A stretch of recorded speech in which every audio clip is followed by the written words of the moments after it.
سر مجھے یہ پوچھنا تھا کہ قرآن کی آیات، ان کا متن، ان کی قراءات سے متعلق حضرت ابو بکر اور حضرت عثمان اور عبد الملک بن مروان کے ادوار میں کیا کچھ اقدامات کیے گئے تھے اور ان کی وجوہات کیا تھی؟ کچھ رہنمائی فرما دیں، شکریہ۔ میں نے اس موضوع پر بہت تفصیل کے ساتھ گفتگویں کی ہیں، وہ آپ اعتراضات سیریز میں سن سکتے ہیں۔ اس میں کئی گھنٹے کی نشستیں ہیں جس میں پوری تاریخ بیان کر دی گئی ہے۔ خلاصہ یہ ہے کہ رسالت مآب صلی اللہ علیہ وسلم پر جب قرآن نازل ہوا تو آپ کا طریقہ یہ تھا کہ آپ اسے پڑھ کر سناتے تھے۔ چنانچہ صحابہ کرام میں جو لوگ اسے یاد کر سکتے تھے یاد کر لیتے تھے، جو لکھ سکتے تھے لکھ لیتے تھے۔ یہ سلسلہ پہلے دن ہی سے شروع ہو گیا تھا۔ مدینہ آنے کے بعد ایک مزید اہتمام یہ کیا گیا کہ رسول اللہ صلی اللہ علیہ وسلم نے ہر رمضان میں 10 دن اعتکاف میں بیٹھنا شروع کر دیا۔ اس میں جبریل امین آ جاتے تھے اور معتکف میں آپ کے ساتھ قرآن کا مذاکرہ کرتے تھے۔ جتنا قرآن نازل ہو چکا تھا اس کو اس کی ترتیب کے ساتھ جبریل امین پڑھتے، رسول اللہ سنتے۔ یہ سلسلہ کم و بیش 9-10 سال تک جاری رہا۔ آخری 2 برسوں میں آپ نے 20 دن اعتکاف کیا اور قرآن مجید کا پھر پورے متن کے ساتھ مذاکرہ ہوا۔ اس کی تفصیلات کے مطابق پورا قرآن جس طرح کہ اس وقت وہ ہمارے پاس ہے، رسول اللہ صلی اللہ علیہ وسلم نے پڑھا اور جبریل نے سنا، اور پھر جبریل امین نے پڑھا اور رسول اللہ نے سنا۔ اس میں بعض صحابہ بھی شریک ہوئے، وہ بھی ساتھ سن رہے تھے۔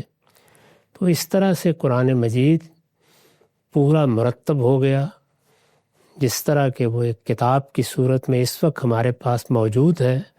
وہ جبریل کی تصویب، رسول اللہ کی تصویب کے ساتھ صحابہ کو منتقل ہو گیا۔ لکھنے والوں نے لکھ لیا، یاد کرنے والوں نے یاد کر لیا۔ یہی طریقہ قرآن مجید کو دنیا تک پہنچانے کے لیے اختیار کیا گیا۔ یہ طریقہ ماضی کی کوئی داستان نہیں ہے، اس وقت بھی یہی طریقہ جاری ہے۔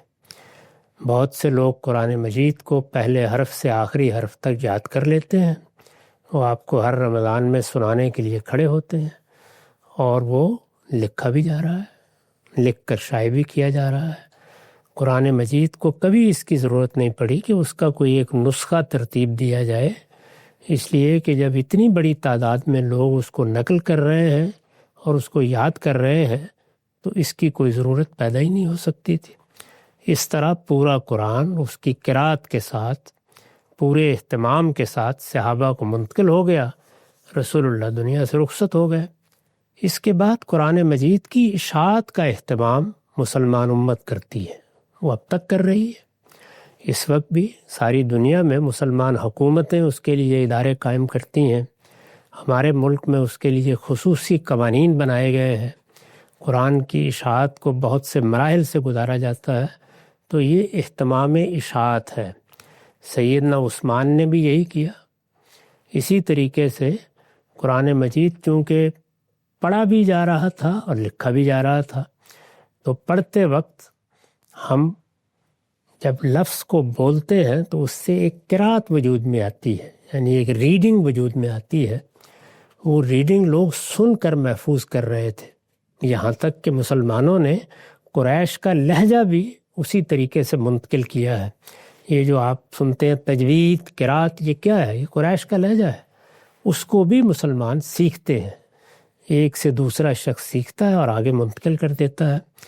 تو قرآن مجید دنیا کی منفرد ترین کتاب ہے کہ وہ صرف لکھی نہیں گئی، اس کے ساتھ پڑھی بھی گئی ہے، یاد کر کے سنائی بھی گئی ہے، تاکہ اس کو آخری درجے میں محفوظ رکھا جائے۔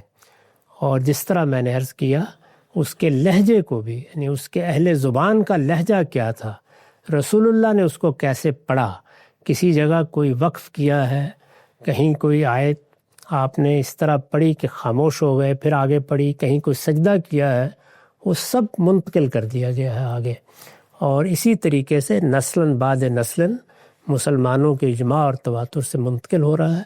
سیدنا عثمان نے اپنے زمانے میں اس کی اشاعت کا اہتمام کیا، اور عبد الملک بن مروان نے وہ جو پڑھا جا رہا تھا اس کے لیے علامتیں ایجاد کر کے قرآن مجید کے تحریری نسخوں پر اس کو ثبت بھی کر دیا۔ تو اس طریقے سے اب جب ہم قرآن پڑھتے ہیں تو عربی کی عام کتابوں کی طرح ان میں ایسا نہیں ہوتا کہ اعراب نہ لگے ہوں، وہ لگا دیے گئے ہیں، تو قرات کو ثبت کر دیا گیا ہے۔ یہ اہتمام مسلمانوں نے کیا ہے، اس میں اس طرح کی کوئی صورت کبھی پیش نہیں آئی جو اس کی حقیقت سے ناواقف لوگ بالعموم بیان کرتے ہیں۔